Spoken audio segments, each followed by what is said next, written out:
कभी इस जिम से बाहर आकर भी देखा करो। आपका एक हरा भरा परिवार है पूरा। जब देखो बस gym gym gym gym gym. अरे तुम्हें तो मेरे पाँव धो धो के पीने चाहिए कि मैं ऐसा हूँ, वरना आज के समय में ऐसा पति कहाँ ही किसी को नसीब होता है। तुम लकी हो जो तुम्हें मैं मिला हूँ, वरना आज के समय में तुम जैसों को बस मोटा पेट वाला या फिर बुढ़े जैसा या झुक के चलने वाला या फिर चिंपैंजी जैसा बंदा ही मिलता। लेकिन तुम्हारी किस्मत में मैं था। मैं बिल्कुल कार्तिक आर्यन की तरह हूँ, इसीलिए इतना हैंडसम हूँ। हाँ हाँ, आपको तो फिल्म का ऑफर मिलने वाला है किसी दिन। भाभी भैया सही कह रहे हैं, आजकल लड़कों को जिम करने का बहुत शौक है। सभी अपने आप को फिट करने में लगे हुए हैं। आपको पता है लड़कियां भी ऐसे लड़कों को पसंद करती हैं। अच्छा तो अब समझी, ये सब लड़की के चक्कर में हो रहा है। क्यों जी, किस लड़की को फंसाने के बारे में सोच रहे हो आप? अरे अरे पागल हो गई हो क्या? मैं क्यों किसी को फंसाऊंगा? और लड़की फंसा के मुझे क्या मिल जाएगा? मेरी तो शादी हो चुकी है ना। और फिट रहने की बात रही तो वो तो मुझे शौक है, मुझे अच्छा लगता है, इसीलिए मैं रखता हूँ अपने आप को। और लड़की पटाने की उम्र इसकी है चीकू की, मेरी थोड़ी है। मैं तो शादीशुदा हूँ। अरे भैया मेरा क्यों बैंड बजाना चाहते हैं? मैं चलता हूँ अभी यहाँ से। अब हम जान ही गए हैं कि जतिन को बॉडी बनाने का बहुत ही शौक होता है, इसलिए वो काफी समय से लगातार जिम जाया करता था और बॉडी बनाने के लिए वर्कआउट किया करता था। जतिन सबसे ज्यादा अपना वक्त जिम में ही बिताता था और वो हमेशा वहीं पर मिलता। अब चाहे जतिन ऑफिस में हो या फिर कहीं और, वो अपने काम में हमेशा ही बिजी रहता। अब उसकी माँ ने उसकी शादी तो इसलिए ही कराई थी कि बीवी घर में आएगी तो थोड़ा समय घर पर भी बिताएगा। लेकिन जतिन को अपने आप को फिट रखना ज्यादा पसंद था, इसलिए वो घर में बीवी होने के बाद भी ज्यादातर जिम में ही रहा करता। एक दिन जतिन की बीवी शिखा जतिन से बोलती है, अरे सुनो, आज संडे है तो आज आप पूरा दिन हमारे साथ ही रहोगे, ना ही जिम जाओगे। और ऑफिस की तो छुट्टी है ना, तो आज आप हमारे साथ समय बिताओगे, ठीक है ना? छुट्टी है लेकिन ऑफिस की है, जिम की नहीं है। मैं तो जा रहा हूँ जिम, मारूंगा बाइसेप, ट्राइसेप और आज तो सोच रहा हूँ लेग भी मार लूँ साथ साथ। बिल्कुल ही मजा आएगा। और बड़ी मुश्किल से छुट्टी का एक दिन मिलता है, इस दिन तो जितनी एक्सरसाइज हो सके उतनी करनी चाहिए। और मुझे बॉडी बनाना और फिट रहना बहुत ही अच्छा लगता है। बेटा अब तो तेरी शादी हो गई है, तो अब ये इतना फिट क्यों दिखना? किसको दिखाएगा अपनी बॉडी शॉडी? शादी तो हो गई और एक अच्छी बीवी भी आ गई। अब बेटा अपनी बीवी को थोड़ा समय दिया कर। जब देखो जिम शिम करता रहता है, अब ये सब छोड़ दे। और तेरी ऐसी हरकतें रही ना तो पता नहीं अपने पोता पोती का मुंह कब देखूंगी। माँ क्या है आपको, सुबह सुबह शुरू हो गई आप। अरे शुरू क्या हो गई, सही तो बोल रही हूँ बेटा। अब ना जाने कितने साल और जीऊंगी मैं, उससे पहले काम करना मुझे पोते का मुंह दिखा दे। माँ, इन्हें किसी से ना कोई फर्क नहीं पड़ता है। इनका घर है, परिवार है, ये बात इन्हें समझ ही नहीं आती, तो रहने ही दो, इन्हें कहो ही मत कुछ। शिखा मैं क्या कहता हूँ, मेरे साथ जिम ना तुम भी चला करो। देखो मैं मारूंगा बाइसेप, तुम मारना ट्राइसेप। मैं मारूंगा शोल्डर, तुम मारना बैक। मैं मारूंगा लेग, तुम मारना एब्स। मैं मारूंगा फोर आर्म्स और तुम भी साथ में फोर आर्म्स लगाना, क्योंकि फोर आर्म्स ना जरूरी होता है। तो क्या बोलती हो, चलोगी मेरे साथ? अरे शर्म कर ले बेटा थोड़ी सी, खुद तो ऑफिस के बाद पूरा टाइम जिम में ही बिताता है और अब तू चाहता है कि तेरी बीवी भी जिम करे? नालायक है क्या? अरे माँ मेरा वो मतलब नहीं था, अब हमेशा मुझे गलत समझती हो। देखो मैं तो ये कह रहा हूँ, पूरी दुनिया फिटनेस पे ना ध्यान दे रही है, सब जिम जा रहे हैं और बॉडी बना रहे हैं, तो ये बना लेगी तो क्या हो जाएगा, कल को मोटी नहीं होगी, अच्छी लगेगी। और मैं तो अच्छा लगता ही हूँ, साथ साथ ये भी अच्छी लग जाएगी। और आपको पता है जिम करने से ना ज्यादा बीमारियां नहीं होती, इससे बंदा स्वस्थ रहता है और सुंदर भी लगता है। ना बाबा ना, मैं और जिम, अरे घर के काम करने में ही तो मैं इतनी थक जाती हूँ, और अगर जिम चली गई तब तो गायब ही हो जाऊंगी। आपको अपनी बीवी से प्यार नहीं है क्या? मुझे फिटनेस का कोई शौक नहीं है, ठीक है? माँ आजकल के डॉक्टर भी जिम जाते हैं और सबको यही कहते हैं, जिम जाया करो, बॉडी बनाया करो, हेल्दी रहा करो, वर्कआउट किया करो। और जब माँ डॉक्टर कह रहे हैं तो सही कह रहे होंगे ना, वो 30 दिन की किताब पढ़ के तो डॉक्टर बने नहीं है, वो सालों साल सीख कर डॉक्टर बने हैं। जब वो कुछ बता रहे तो सही बता रहे होंगे। और आज के समय में कितनी बीमारियां आ चुकी है माँ, अगर इंसान हेल्दी रहना चाहता है ना, उसे जिम जाना चाहिए, एक्सरसाइज करना चाहिए, वर्कआउट करना चाहिए, वरना 10 बीमारियां उसके पास आती है, उसे घेर लेती है और फिर वो बीमार हो जाता है, या तो उसे अस्थमा होता है, या उसका पेट निकल जाता है, या भी कई तरह की बीमारियां और चीजें होती है। इसलिए मैं तो यही कहूँगा, सभी को जिम जाना चाहिए, सभी को बॉडी बनानी चाहिए। मैंने आपको घर में रहने के लिए बोला है, साथ में समय बिताने के लिए कहा है। ये नहीं कहा कि समय बिताने के लिए मुझे भी अपने साथ जिम ले चलो। आप अकेले ही जाओ जिम, मुझे नहीं करना ये सब। ठीक है, तो तुम घर पे ही रहो, मैं चला जिम। अरे आप आज तो मत जाओ ना, एक दिन अपनी इस दूसरी बीबी को भी दे दिया करो। इतनी भी बुरी नहीं हूँ मैं, आप तो देखते भी नहीं हो मुझे। है क्या क्या क्या क्या क्या क्या बकवास कर रही हो? दूसरी बीवी कहाँ से लाऊंगा मैं? मेरी कोई दूसरी बीवी नहीं है। और ये सब तुम्हें किसने कहा? अच्छा जी, मुझे तो जैसे दिखाई ही नहीं देता। पहली बीबी तो जिम ही है आपकी। आपको फिटनेस का इतना शौक जो है कि मुझसे ज्यादा समय तो ना आप जिम को ही देते हो, तो हुई ना आपकी जिम पहली बीबी। क्या यार, तुम कुछ भी बोलती हो। मैं चला जिम, आके बात करता हूँ। जतिन इतना बोलकर वहाँ से चला जाता है और जिम में एक्सरसाइज करने लगता है। जतिन को अपने आप को फिट रखने का बहुत ही ज्यादा भूत सवार हो चुका था। वो फ्री टाइम में भी या फिर बिजी हो, उसके बाद भी वो जिम में ही रहा करता। अब इस बात से उसकी माँ बहुत परेशान हो चुकी थी, लेकिन करती भी बेचारी क्या। खैर, कुछ दिनों बाद शिखा ने घर में छोले भटूरे बनाए होते हैं और जैसे ही जतिन अपने ऑफिस से घर आता है, शिखा जतिन का हाथ पकड़ती है और बोलती है, आइए, आज मैंने ना आपके लिए कुछ बहुत खास बनाया है, वो भी अपने हाथ से। आप खाना खाना और बताना कि कैसा बनाया है। मुझे पता है आपको खाना जरूर अच्छा लगेगा। अरे वाह, आज तो बहुत खुश हो। कोई खास बात है क्या? भैया खुशबू बहुत अच्छी आ रही है, लगता है आज कुछ स्पेशल बना है। आपको अपनी फिटनेस से ध्यान हटे तब तो कुछ याद आएगा। याद करो, आज मेरा ही नहीं आपका भी बहुत खास दिन है। याद करो जल्दी से अब। अच्छा, समझ गया। तुम्हें मेरे साथ जिम जाना है, यही बात है ना? हाँ, बोलो बोलो। आपको जिम और फिटनेस के अलावा कुछ पता भी होता है? आज हमारी शादी की सालगिरह है। Oh shit, I am so sorry. वो क्या है ना, मेरे दिमाग से निकल गया था। मुझे याद था 1-2 दिन पहले, लेकिन पता नहीं आज कैसे भूल गया। आप भूल ही गए हो तो क्या ही कर सकते हैं। चलिए बैठिए, खाना खाइए और बताइए कि कैसा बना है। अरे तभी तो लगता है कि आज भाभी ने कुछ अच्छा बनाया है, मतलब आज खाने में मजा आने वाला है। अच्छा, बनाया क्या है ये तो बताओ। मैंने खास आपके लिए छोले भटूरे बनाए हैं। मेरे हाथ के छोले भटूरे बहुत ही अच्छे होते हैं। हो गया सत्यानाश, भैया और छोले भटूरे खा ले, हो ही नहीं सकता। यार तुम तो जानती हो ना मैं अपने आप को फिट रखता हूँ, तो ये सब मैं कैसे खा सकता हूँ? छोले भटूरे मैं नहीं खाने वाला। ये छोले भटूरे ना मैं नहीं खाऊंगा, मुझे नहीं खाना ये सब। तुम भी ना पता नहीं क्या बना देती हो। लेकिन मैंने खास आपके लिए इतने प्यार से बनाए हैं, थोड़े से तो खा ही सकते हो ना। हाँ खा सकता हूँ, लेकिन खाऊंगा नहीं, क्योंकि मुझे ये सब नहीं पसंद। मुझे अपनी बॉडी से प्यार है और मैं नहीं चाहता मैं अपनी बॉडी के लिए बेवफा बनूं। तो भाई मैं नहीं खाने वाला ये सब। तुम कुछ हल्का फुल्का बना के दोगी तो खा लूंगा, नहीं दोगी तो नहीं खाऊंगा, लेकिन ये तो नहीं खाऊंगा। जतिन इतना बोलकर वहाँ से चला जाता है और उसकी इस हरकत से शिखा को बहुत बुरा लगता है। वो चुप रह जाती है और चुपचाप वो चीकू को और अपनी सास को छोले भटूरे परोस देती है। भाभी कोई बात नहीं, मैं हूँ ना, मैं खाऊंगा आपके हाथ के छोले भटूरे। मैं भैया के नाम के भी खा लूंगा, आप चिंता मत करो। एक तुम ही तो हो जो मुझे समझते हो, इन्होंने तो मुझे पागल ही किया हुआ है। इस तरह जतिन को फिटनेस का इतना ज्यादा पागलपन था कि वो खुद तो करता ही था, साथ में बार बार अपनी पत्नी को भी जिम जाने के लिए बोलता था। एक दिन जतिन जिम में जाता है, लेकिन उस दिन जिम बंद होता है और वो घर पर अपनी छत पर जिम करता है।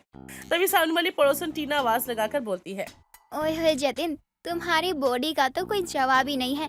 तुम अपने शरीर को इतना फिट रखते हो कि अभी भी कोई देख ले तो तुम्हें तो ये नहीं बोल सकता कि तुम्हारी शादी हो रखी है। हाँ तो क्या हुआ?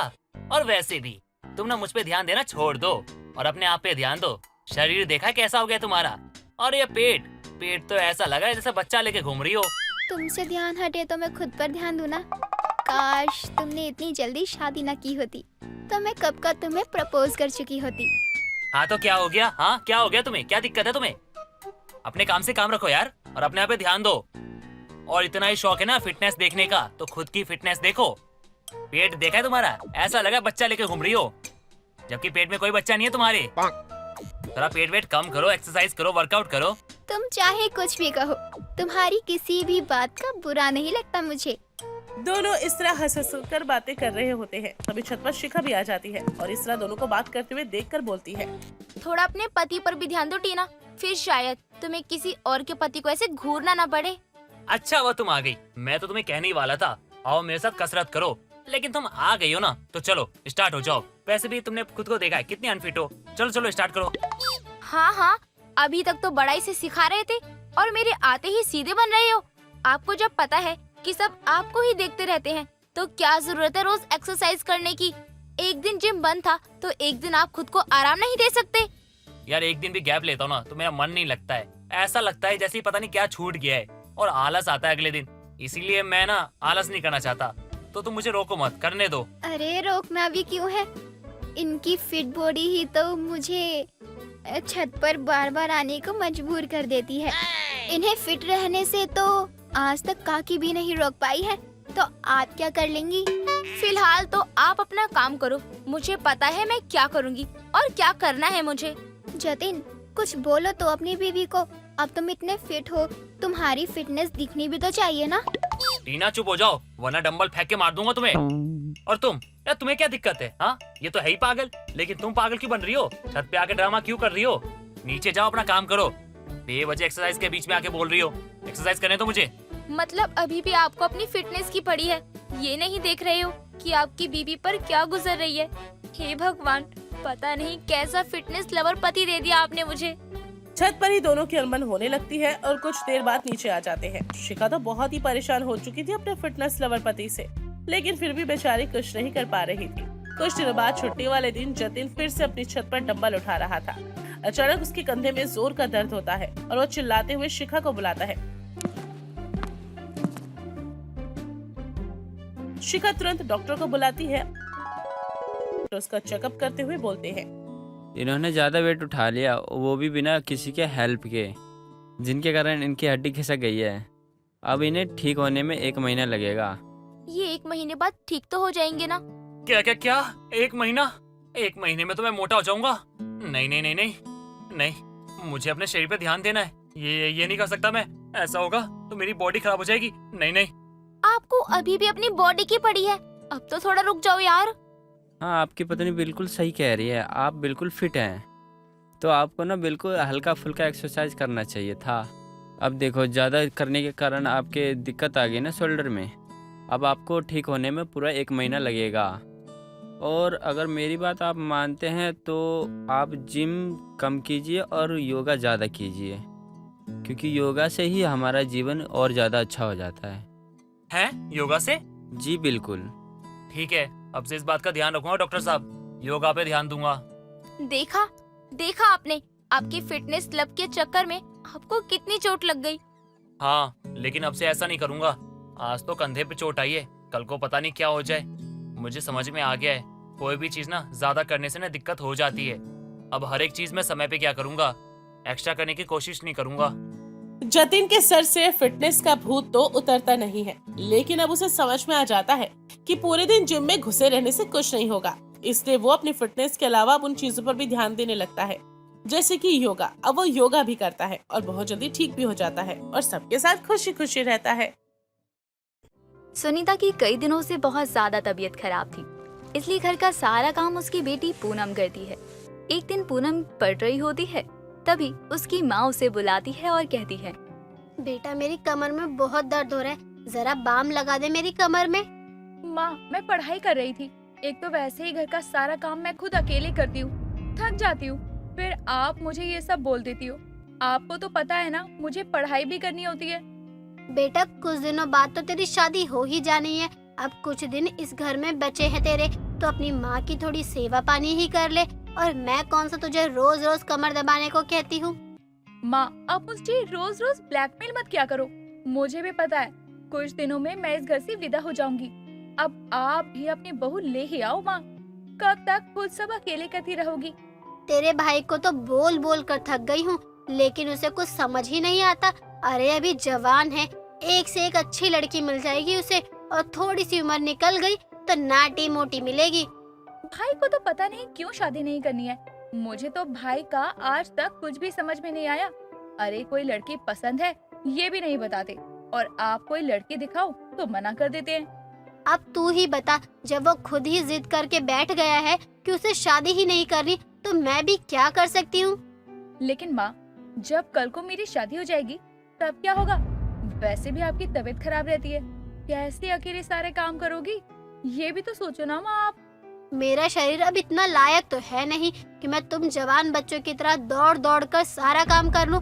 धीरे धीरे जैसे हो पाएगा वैसे करूंगी, और अगर नहीं हुआ तो बोलूंगी अंकित को कि एक नौकर ही रख ले। माँ ये सही रहेगा, अगर आप नौकर रख लोगे तो वो सारा काम कर लेगा। कुछ दिनों बाद सुनीता अपनी बेटी पूनम की शादी करवा देती है और फिर खुद ही घर का काम करती है। एक दिन सुनीता का बेटा अंकित अपने साथ माधुरी नाम की एक लड़की को घर लेकर आता है। अपनी बेटी के साथ लड़की देखकर सुनीता चौंक जाती है और कहती है, ये कौन है अंकित? तेरी सहेली है क्या? पहले तो तू इसे कभी घर पर नहीं लाया। माँ ये माधुरी है, हम दोनों एक दूसरे से बहुत प्यार करते हैं। हमने अभी शादी तो नहीं की, लेकिन माँ आपका आशीर्वाद मिल जाएगा तो कर भी लेंगे, क्योंकि हम दोनों एक दूसरे से शादी करना चाहते हैं। शादी करना चाहते हो? अरे शादी कोई बच्चों का खेल नहीं है जो बोल दिया और हो गई। शादी के लिए बहुत सारी रस्में होती है, रिवाज होते हैं, नाते रिश्तेदारों को बुलाया जाता है, फिर शादी होती है। माँ हम दोनों ऐसी तामझाम वाली शादी नहीं करना चाहते, हम एक साधारण रूप से शादी करना चाहते हैं। माँ जी, शादी हम जितनी साधारण करेंगे ना उतना ही अच्छा होगा ना। अब आप ही बताओ, शादी ब्याह में कितना खर्चा लग जाता है, और इतना खर्चा करके शादी करना हमें ठीक नहीं लगता है। अरे वही पैसे बचाकर हम कहीं बाहर भी तो घूमने जा सकते हैं ना। लड़की तो बहुत समझदार लाया है, इतनी समझदारी वाली बातें कर रही है ये लड़की। सुनीता को माधुरी अच्छी लगती है और वो उन दोनों की एक साधारण सी शादी करवा देती है। लेकिन शादी के बाद भी सुनीता को ही घर के काम करने पड़ जा रहे थे। कुछ दिनों तक तो सुनीता कुछ नहीं कहती और खुद ही शांति से सारा काम करती। लेकिन कुछ दिनों बाद सुनीता जब झाड़ू लगा रही होती है तो उसे बहुत ज्यादा गुस्सा आता है और वो अपनी बहू को आवाज लगाती है, अरे ओ महारानी, कहाँ मर गई? यहाँ आ जल्दी से। सुनीता की आवाज सुनकर वहाँ माधुरी आती है और कहती है, क्या हुआ माँ जी, आपने मुझे बुलाया क्या? बहू तुझे शादी करके आए हुए अब काफी दिन हो चुके हैं। अब तो नई नवेली बहू तो है नहीं जो अपने कमरे में ही बैठी रहती है और एक काम नहीं करती। अरे इतना घर गंदा है, साफ करने का मन है भी या नहीं? माँ जी वो ये तो वो तो क्या कर रही है? मैंने कुछ कहा है तुझसे, समझ आया या नहीं? माँ जी समझ तो आ गया, लेकिन मैं साफ नहीं कर सकती हूँ। क्यों नहीं साफ कर सकती? मैं जब शादी करके अपने ससुराल आई थी ना तो अगले ही दिन पूरा ससुराल संभाल लिया था मैंने। तेरी तरह नखरे नहीं दिखाए थे, और एक तू है जो मुंह पर साफ मना कर रही है। देख भाई, तू मुझसे तो कोई बहस कर ही मत, सामने झाड़ू रखी है, चल अब घर का काम शुरू कर दे। सुनीता इतना बोलकर अपने कमरे में जाती है। माधुरी काफी देर तक वहीं रहती है, लेकिन झाड़ू नहीं लगती। और शाम को जब सुनीता की पड़ोसन रमा आती है तो वो घर फैला देखकर सुनीता को बुलाती है। हाय सुनीता, ये क्या हाल बना रखा है तूने अपने घर का? अरे तेरी बहू आ गई है, फिर भी इतना गंदा घर पड़ा है। अरे गंदे घर में लक्ष्मी कभी नहीं आती है। ये क्या है बहू? मैंने तुझे कहा था ना कि घर साफ कर, तूने एक भी काम को हाथ नहीं लगाया। अरे घर की बहू है तू, तो घर का काम क्या कोई और करेगा? माँ जी वो मुझे घर का काम करना नहीं आता है। लो भाई, अब तो सुनीता की बहू को काम करना ही नहीं आता घर का, तो घर का काम कौन करेगा? सुनीता, कहीं तू तो इस उम्र में नौकरानी बनने वाली तो नहीं है ना? बहू, मुझे तूने ये सब पहले क्यों नहीं बताया कि तुझे घर का काम करना नहीं आता? हम लोगों को तूने पागल बनाया। अरे घर का काम घर की बहू करती है, और इस घर की बहू तू है, तो कौन करेगा अब ये सब? माँ जी आप क्यों इतना गुस्सा कर रही हो? मुझे शुरू से ही ये सब काम करने नहीं आते, कभी किया नहीं ना तो आएगा कैसे? मुझसे घर का काम नहीं होता। माधुरी इतना बोलकर अपने कमरे में चली जाती है।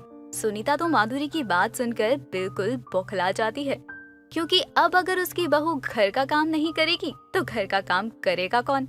सुनीता को बहू आने के बाद भी घर का काम करना पड़ता है।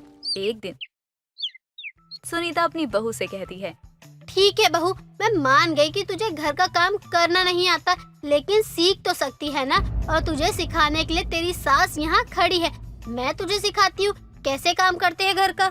लेकिन माँ जी मुझसे नहीं होगा घर का काम। मैंने बहुत कोशिश की कि मैं आपकी तरह काम कर सकूं, लेकिन होता ही नहीं है मुझसे ये सब। बहू, बोलने से तो सच में नहीं हो पाएगा तुझसे कोई काम। यहाँ सिखाने के लिए मैं हूँ ना, तो तू मुझसे सीख, फिर मैं भी देखती हूँ कि तुझसे कैसे नहीं हो पाता। सुनीता खुद ही अपनी बहू को घर का काम करना सिखाने लगती है। लेकिन हर बार माधुरी कोई ना कोई गलती जरूर करती, जिससे उसे उसकी सास घर का काम करने से मना कर दे। लेकिन फिर भी सुनीता उसकी एक नहीं चलने देती और सिखाती रहती। ऐसे ही कई दिन निकल जाते हैं। कुछ दिनों बाद अंकित की छुट्टी होती है और उस दिन माधुरी चुपचाप से घर का काम कर रही होती है। ये देखकर सुनीता कहती है, आज क्या हो गया तुझे? आज तो बिना सिखाए तू घर का सारा काम कर रही है। सही है, मैं भी तुझे सिखा सिखा के थक गई थी। माँ, आप माधुरी को काम क्यों सिखा रही हो? इसे काम सीखने की क्या जरूरत है? अब घर की बहू ही घर के काम करने से मना कर दे और ये बोले कि उसे ये सब करना नहीं आता तो क्या होगा? मुझे खुद ही काम करना पड़ेगा ना। और मेरी उम्र हो गई है, अब मैं और काम नहीं कर सकती, इसीलिए मैं बहू को काम करना सिखा रही थी। हाँ, वो मुझे कुछ आता ही नहीं है ना, तो बस इसीलिए माँ जी की मदद चाहिए होती है काम में, और वही सिखा भी रही थी माँ जी। बहू तो झूठ क्यों बोल रही है? कुछ कुछ में ये हर काम सिखाया है मैंने। माँ, लेकिन माधुरी को घर का सारा काम करना आता है, बल्कि वो अच्छे से घर भी संभाल सकती है। माधुरी, तुमने बताया नहीं माँ को? हाँ, बताया था, लेकिन बहू ने सोचा कि जब सास से ही सारे काम करवा सकते हैं तो खुद क्यों मेहनत करनी है, इसीलिए उसने झूठ बोल दिया कि उसे कुछ करना नहीं आता, और ये सच समझकर मैं उसे सिखाने लग गई। माँ जी, वो तो मैंने ऐसे ही मस्ती में कह दिया था, लेकिन घर का काम मैं ही करूँगी ना, आप चिंता मत कीजिए। माधुरी का सच सामने आ जाता है और उसके बाद माधुरी चुपचाप सर झुकाकर घर के सारे काम करने लगती है, जिसके बाद